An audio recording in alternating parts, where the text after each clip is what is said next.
Hello YouTube, this is Ready Set Exploit, and we're going to be doing Tempest from TryHackMe, which is a digital forensics challenge where we actually are tasked to find a whole attack chain. This challenge does an amazing job at emulating what an incident responder would do in order to find out more about the compromised system. We're provided with a few tools such as Timeline Explorer and SysmonView that will help us kind of find out what happened. And these tools should be a part of every blue teamer's tool set. So without getting too much detail, I'll go ahead and get started. So the challenge does provide you with access to the machine via RDP, or you could use RDP from your own, like Kali machine or any kind of machine. The credentials and IP are provided, but I'm going to work mainly out of the machine provided. And then the first thing we want to do is look at our incident files. You could open the desktop, or we can make this a little bigger. We could do into CD desktop incident files. We're going to be going over, we have a PCAP file. We also have some event viewer logs for Sysmon and Windows. Okay, we can get hashes of each one. Let's set that. Let's see. And then we do SHA-256. And you could do each file, or we could just do everything. Takes a second. And there we go. We got SHA-256 of each file. Usually that's provided to you, especially if you find that they change. The two tools we're going to use, it's like I mentioned, it's Timeline Explorer. You can find it here at the bottom on the taskbar, as well as SysmonView. Now, Timeline Explorer uses CSV files, almost like an Excel sheet, and has an Excel sheet view, and you can get, and we would need to convert our event viewer files into that format. Luckily, there's a bunch of tools that do that, just like the Eric Zimmerman's tools, and this machine has that provided. Go to CD tools, EVTX, ECMD, and we do, and this is the command. Again, that's also provided in the challenge, but I'm gonna cover it here. So we're gonna grab the file we want to convert. So desktop incident files, Sysmon. Then we do the format, CSV. Then where we want to drop the file, desktop incident files. Don't put that last dash, it'll create an error. CSVF. And then the name, we want to call it CSV. And that'll take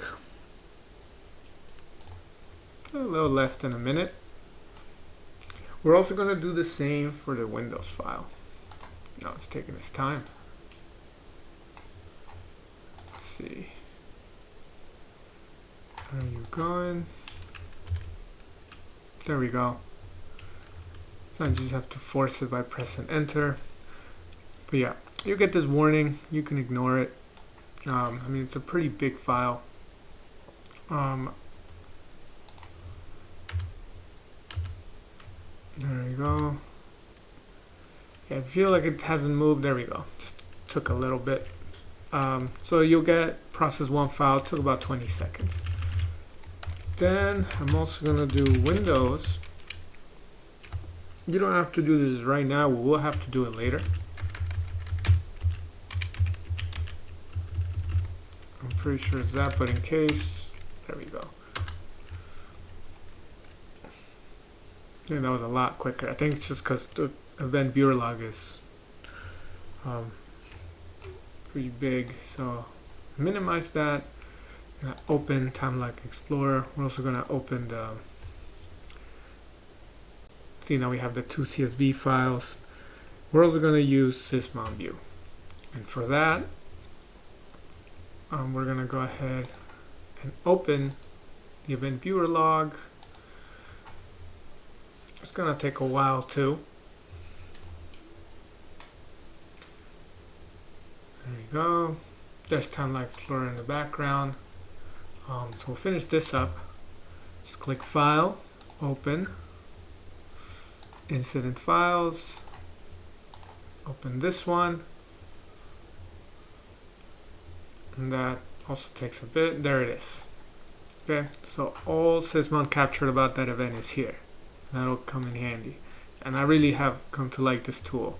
We're also going to open the Windows one, and that'll be in two separate tabs here at the top. So we'll minimize that. We have this Sysmon, and we're going to right click on it. We're going to save all events as incident files, Sysmon, and we're going to save it as an XML. And that's also going to take a little while. You'll know the file exists. Oh, I messed something up. Save all event as. Instead of clicking on the file, I was just trying to do a shortcut. There you go. There. You'll see on the bottom right, you'll get a little pop-up. If you try to upload it without that pop-up, it'll be incomplete. So now we will need Sysmon for the first one. Actually, we won't. We can start it without it. So I won't go over each. I'll cover each question, but not directly. Like it's not gonna be this is the question, that's the answer. I feel like that's kind of giving it away. But I am gonna cover everything. So the scenario is that we're the incident responder, and we know only this much. We know that a user clicked on like a Microsoft Word document and then went .doc, and we know that it was downloaded via Chrome, and then that document executed a chain of commands that to attain code execution. That's all we know, right? So it's up to us to kind of figure out what happened. So what I'm gonna do is I'm gonna open this up, and there's different like columns: event record ID, event ID. Oh, there we go. There's a pop-up on the right. So I'm actually gonna close this. Don't need that. Open this one. The first item is SysmonView. SysmonView uses XML files to parse through the logs. And you'll see how handy that can be. Computer user ID, we get usernames and payload data. There's different payload data.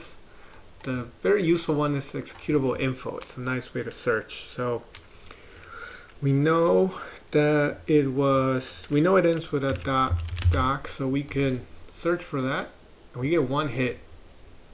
All right, we can double click here, and we get the name of the document that was used. Okay, we also could have found it by looking at chrome.exe. Not here, but there it is. So that's SysmonView. Gonna open, import Sysmon event logs, go to your incident files, and there it is. Click import. This doesn't take that long. At least I don't think so. There we go. You should get 2,559 events. Click OK. And there it is. Here, you could have also found it by looking at Chrome. See, this is great for searching binaries. Click on the image path. Click on all of these. So you kind of see the DNS query, the file created, and you'll see summary of events. You'll see right here the file that was used. We also get the user. If we go to Timeline Explorer, if we go back to .doc and look to the left a little bit, we also get the username along with like the computer name. We want to know the process ID. That's on payload data 1. But now if we want to know where the address was resolved for that, actually, let's see, it won't be. So if we look at Chrome, even though it downloaded through Chrome, Chrome just did the download, but then another query was made. Let's see. See, we do see a suspicious domain here, but this is not it. So we can actually, we know Word was used, right? You can actually, if you look at the executable info, we see use WinWord. So we could look that, or just we could look at word.exe, and same thing. Look at the first GUID, you can look at the second one. We get, this is normal, office.com. But if we scroll down just a bit more, we get our first suspicious domain, 15, and the destination IP and port. Okay, so now how can we find it? Let's see. So see, we need to find the process ID. Let's see, let's go back here. So if we look at parent payload 6, 7, we already have WinWord. Let's see. Well, we know the parent process ID was, where was it? It was 496. There we go. So if we want to see what payload was executed, we can look at anything that had 496 as the parent process ID. We're actually gonna clear this out. Let's see. And this is just kind of like a little trial and error. There we go. So you could have done it here, maybe here. All right. So sometimes you just gotta not guess, but kind of stand high, looks it up. And there's only 6 payload data. It doesn't take that long to eventually maybe land on something. And there it is. You have this thing here. And we have a base 64. It's pretty suspicious. MSTDX. And if you're not sure what this is, we can, there we go. We can search it up. So if you look Google MSDT.exe, we get a nice CVE, and this is actually, where is it? It'll give us a name. There you go, the Felina exploit, which is pretty popular at the beginning of this year. Exploit via like that, using the MSTDC connects, and we have our payload here. There is the base 64. You can just quickly use CyberChef to decode this from base 64, and there we go. So we have this app variable environment, and then it goes into this startup folder, downloads the zip file, opens it, expand archive, and it removes it. Where is this directory? Well, we know the username that executed it. And if you're not familiar with what app data is, it's just, I mean, app, the environment app is just, if you look at C users, we'll go look at user, our user. And there is a folder called app data, and that's where it went, right? So see here, and so we got the CVE, we got the payload. Let's see what else was done with that. Okay, so we know it went to the startup directory, and then it initiated another payload. Like, but where did it go, right? Let's see, we're given a little bit more information. We know that the payload was executed when the user logged in, right? So we can actually search that up. We could see, like, search something like successful logon event ID, and that's 4624. Okay. When did that occur? And this is where timestamps are very helpful. I rely on timestamps a lot. So here it is. We know it occurred right here. Time created. There's always a little arrow here on the left, kind of tells you where it is. It occurred at 7:13:35. So 5 p.m. 13 minutes 35. This is where the Windows logs comes in handy. So if we look at isolate to event ID 4624, and let's see, go. So it was, when does it start? So it's right here, right? 35. So we can start looking anything after here. And another good event ID is, let's see right here, 496. We're going to delete this. Event ID 1. That means a process was created. So we're going to do this. And we have to just kind of go up to a good time. So 5:30, it was 5:13:35. So this is when the 35, there we go. Okay, and we also know who the user was. So if we go over here, search the user that was compromised. There we go. That narrows down the search a little bit. That's what happened. And now we can keep looking. 5:13:35. Now we could just go to executable info, see if anything stands out, right? And let's see. And something does right here. Really, everything else seems kind of normal. Where did I highlight it? So, good way to keep track is kind of highlight there. 13:35. So the next logon occurred at 39, and then we could just kind of take it from there, right? So starting at 40. 13. And then if we go to executable info, this is where my arrow is. So we just see if anything kind of stands out. You can click, double click on it, and then something will. A few things right here. It's PowerShell. This is the downgrade attack, version 1.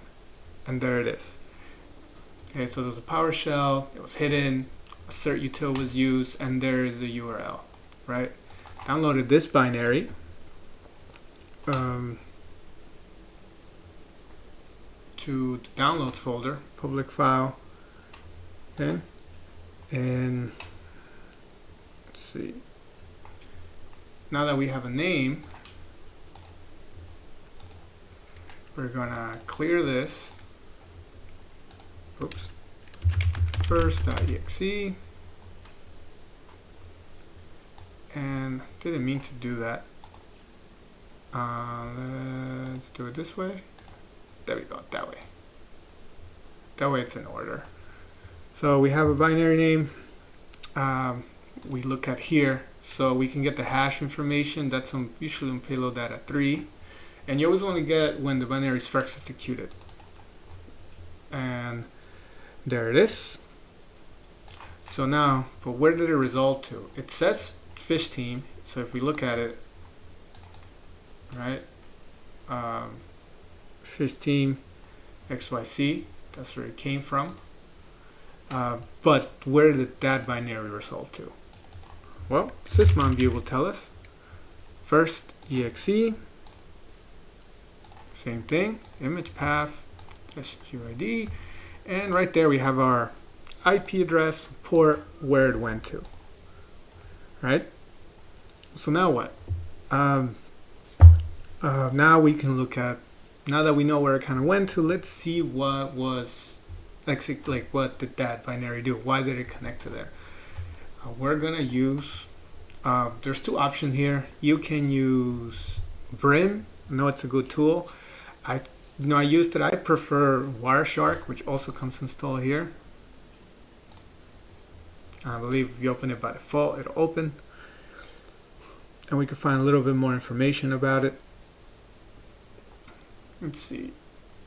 So we know, first we want to find out the full site of where the binary came from. All right, it takes a second. And for that, I'm also just more familiar with using filters in Wireshark. So HTTP host and matches, and we said it was fish. Oops. Oh boy. Fish team .xyz. If it's good, you get a green. Press enter. This is kind of, I don't like the way this is. There you go. Let's do this. There you go. That's much better. So we get a match, right? Look, that's where actually the document came from. And we click here on Hypertext Transfer Protocol. We get the full URL down here, right? Where right there, our index. This is where everything is being hosted, right? So we find that out. Now that we know where that came from, we can find out, like, if what did the first.exe, what was it doing after, right? So I think is resolve cyber. There we go. Now I have a different URL. It's resolve in here, right? And we can look at this first one. Follow TCP stream, and we get a lot of info. We have we see a parameter queue, we see the URL endpoint. So this looks like base 64. Okay, it's a Python server is hosting it. It looks like a user agent is NIM. It's like a programming language used to compile. So it's probably used this to compile the binary. So and it's using get as the post request. So we're gonna copy this.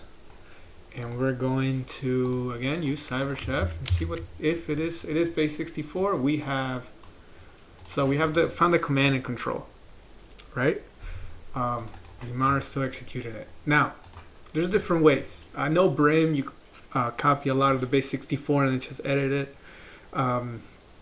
You can painfully and slowly, like, go through every TCP stream and get what you need. But I'm actually, because we have to decode a lot of base 64, so a lot of commands. I'm actually going to do, this is how I first did it. I'm actually going to use Tshark. Now Tshark does not come in installed here. I checked. You could do where Tshark, where tshark.exe. This doesn't come installed. So I'm going to use my Kali machine. I'm going to transfer the file over there. I'm going to use Packet's SMB server. And if you're not familiar with Packet, do Packet GitHub. It's a lot of different Python collections. It's just a way. It's just a lot of different programs used for like pen testing. And one of them does like a quick SMB server, and you can just transfer files over. So first thing is first. I want to set up the file, right? And this is how I did it. It's I don't know if it's the most effective or efficient way, but it worked. So let's go back and get this. Now I need something to be able to search. And this is how I usually do it. I find something like, in this case, I know that the user agent is like the one thing that stands out from the rest because it's NIM. Right click on it, apply as column, and there we see it. Right click on the column, do column preferences. Now I get the name, http.user_agent. So I'm gonna use Tshark to filter which has those, right? And now I'm actually going to go to my PCAP file. Let's clear this. That's where it is. Now I'm gonna go back. I'm gonna switch screens to my Kali box. Sure, I'm recording that. Kali. There it is. So I have a folder set up here. Alt-Shift-S. I'm gonna call it SMB server. I'm gonna make this bigger. New tab, call this files. So once you install in packet is pretty easy. smb server.py share here, smb2 support, my username, simple, password simple. Doesn't have to be anything fancy. And we'll connect. And now that's ready for connection. So you'll see files. If we go back to here, let's see. First thing is we're going to do net use my IP address. Pretty sure this is it. The share name,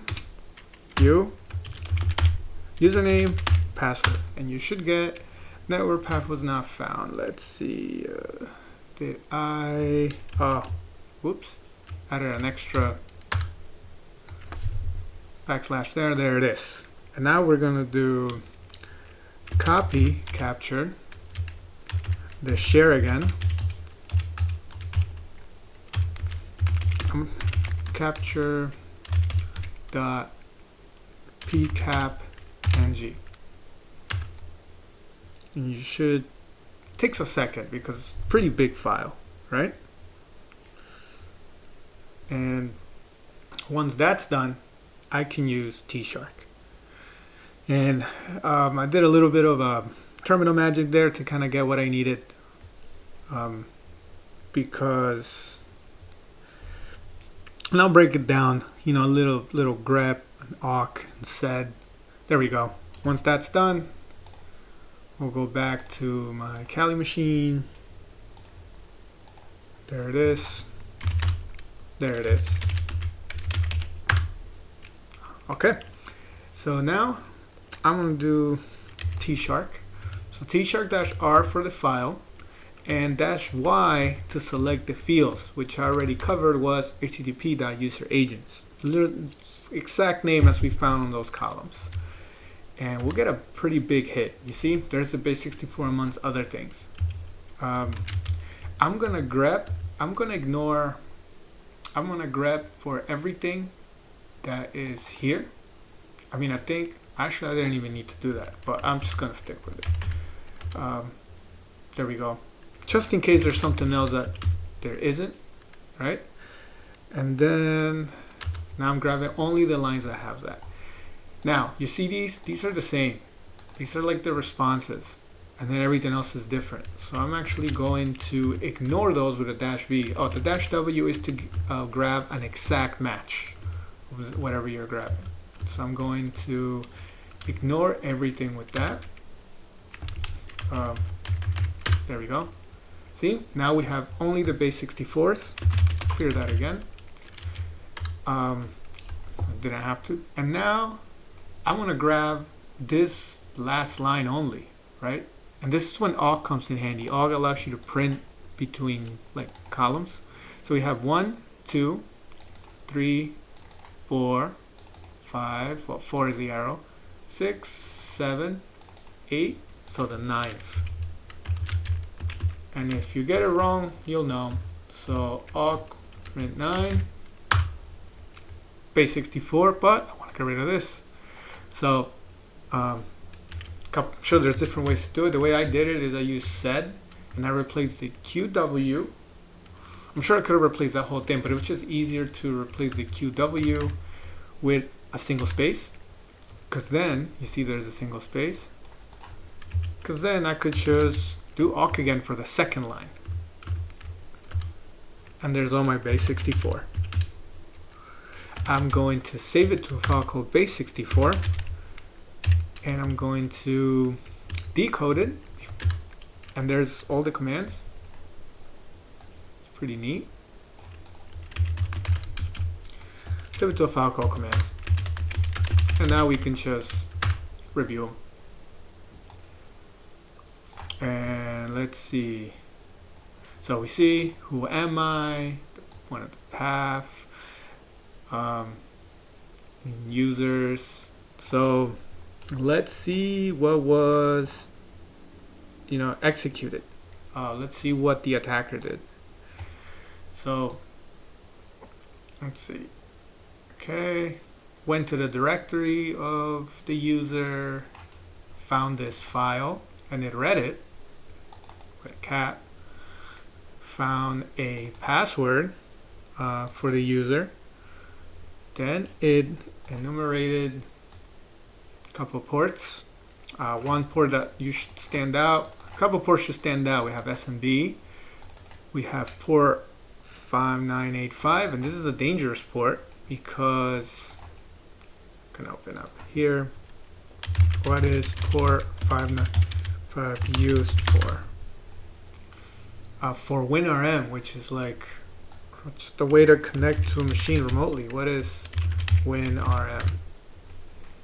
Right, so window remote management allows access, just allows access across the network. So, but you see, and it's open.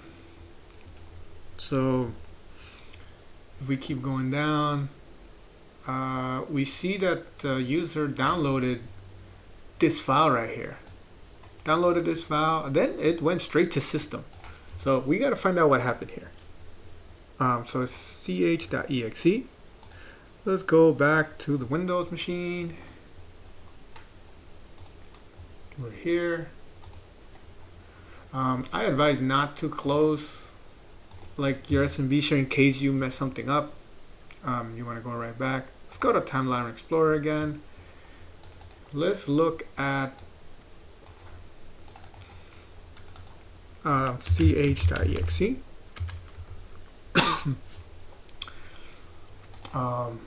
See,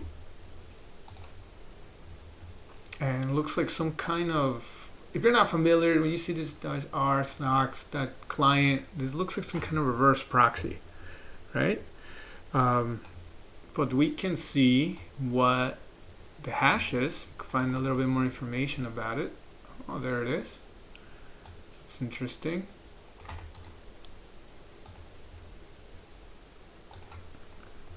And we can just Google the hash.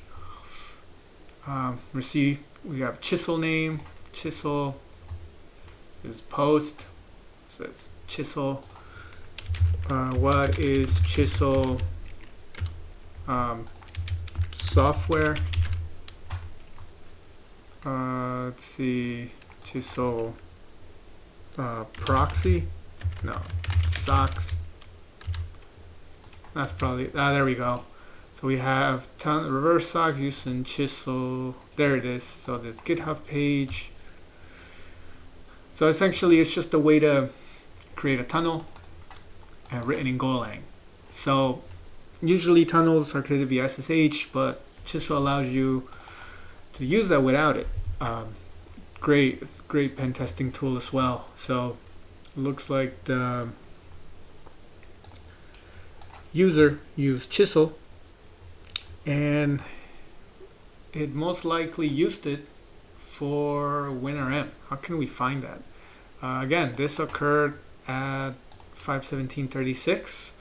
So let's erase that. Let's create one. 5:13:36. Where am I?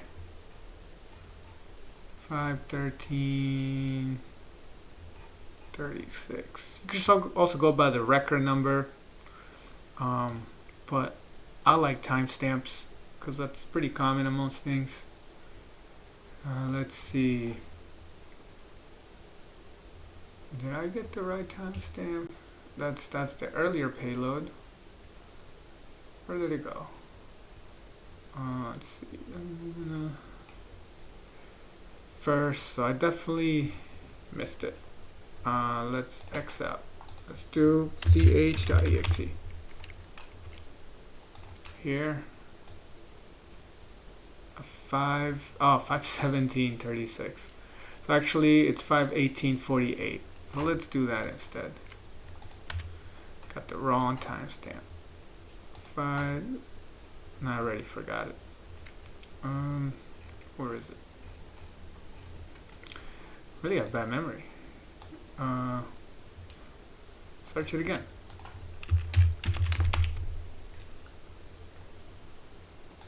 I won't forget it this time.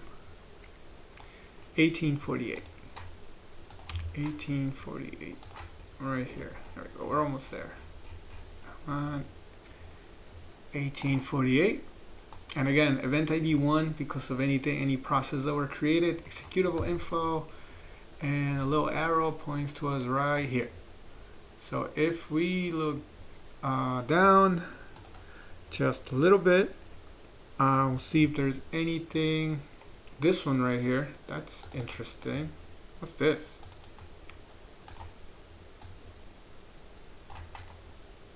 Copy. Sometimes I just right click, I have it.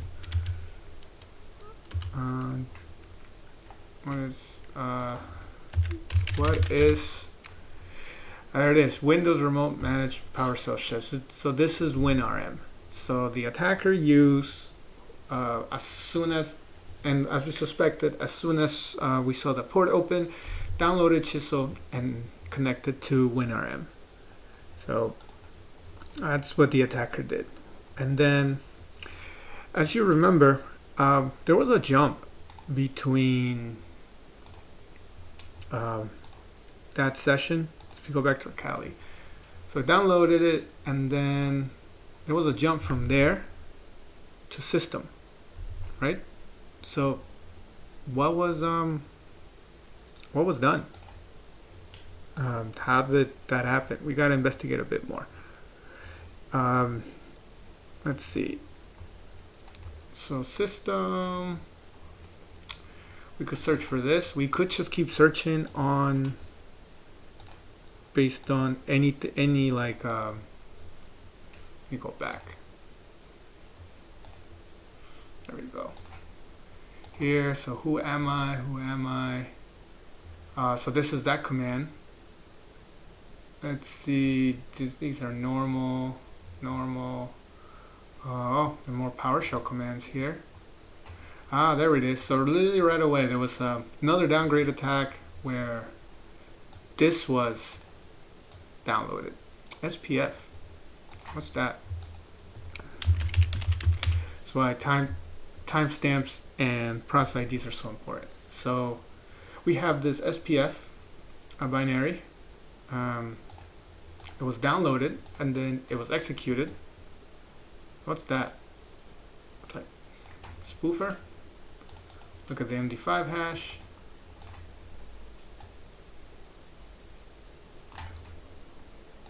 Copy it, paste it. Print spoofer. So we can. What is print spoofer exploit? This site here. Okay, this one. So it's just privilege escalation software uses the C impersonate privilege. Okay, and okay, so that's how the attacker got to system. Makes sense. He downloaded ESPF, but then it executed it using this binary. So final.exe, there it is. So where did that go? What's that about? Let's see. Back to SysmonView to look into the binary, to see where the binary connected. There we have one session. We see that it connected to the same site, Resolve Cyber, a different port. So same IP address, different port. And what did it do from there? So then I guess that's the final exploit. So now we can keep looking at the commands. So now we know how we got to system. All right. And let's see. Try this. Yep, I got everything. Let's see. So what did it do after it got to system? It tried to, looks like it was looking for users. Some errors here. Looks like it was trying to add users, but kept messing up. Get some passwords, change the password. See, completed successfully. Still trying, error. So it's trying to add a user. This is where I, not just privilege escalation, but persistence method comes in handy. It looked at its privileges to make sure that they are admin, did this command. So if you're right here, service already exists. So this is interesting. It created a sc.exe is a way to control services, right? So sc.exe, what is can be used to control a service, turn on, turn off. What is the auto equals start?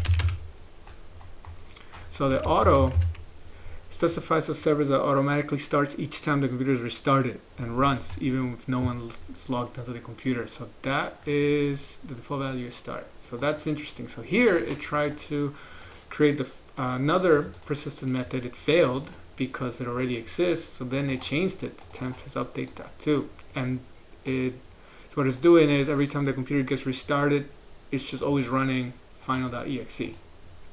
So that is one persistence method. And then it was looks like it was just missing this parameter. Then it added two users. Added the two users that it needed, and it said it completed successfully. Let's see. But there's different ways to confirm. You can do event ID for account creation, and that is 4720. All right. What else do we see? Minimize that. After that, it added one of the users to the administrators group. Okay. And when did that happen? So again, we can search in Timeline Explorer. So let's go back there. Let's see, make sure I'm going to the right place. There we go. Minimize this, Timeline Explorer. So we're going to kill that, and we're going to do add. This was the user. There it is. So we have, this is where it occurred. Timestamp. Need a timestamp. 2741. Windows logs. Clear the event ID. And what time? 2741. There's not a lot of logs here. 2741. Event ID 4732. And if we look a little bit over, a member was added to a security enabled local group. So that we got that event ID.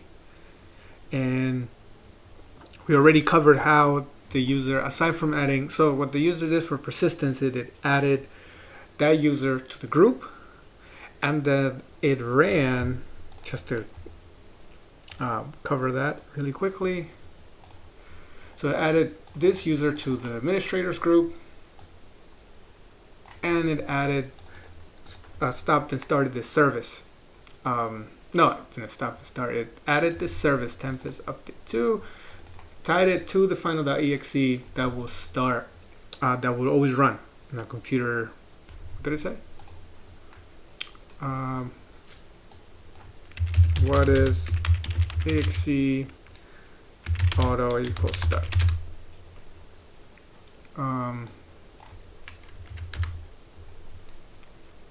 No, I think I got it backwards. Start equals auto. What is, oh, the equals probably throwing it off.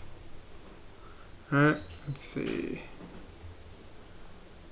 Start equals auto. I had it before. I forgot. Oh, there we go.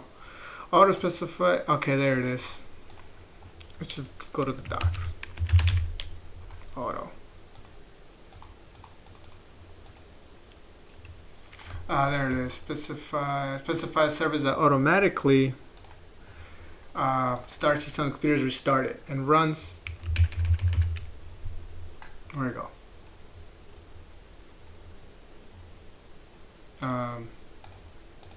There we go.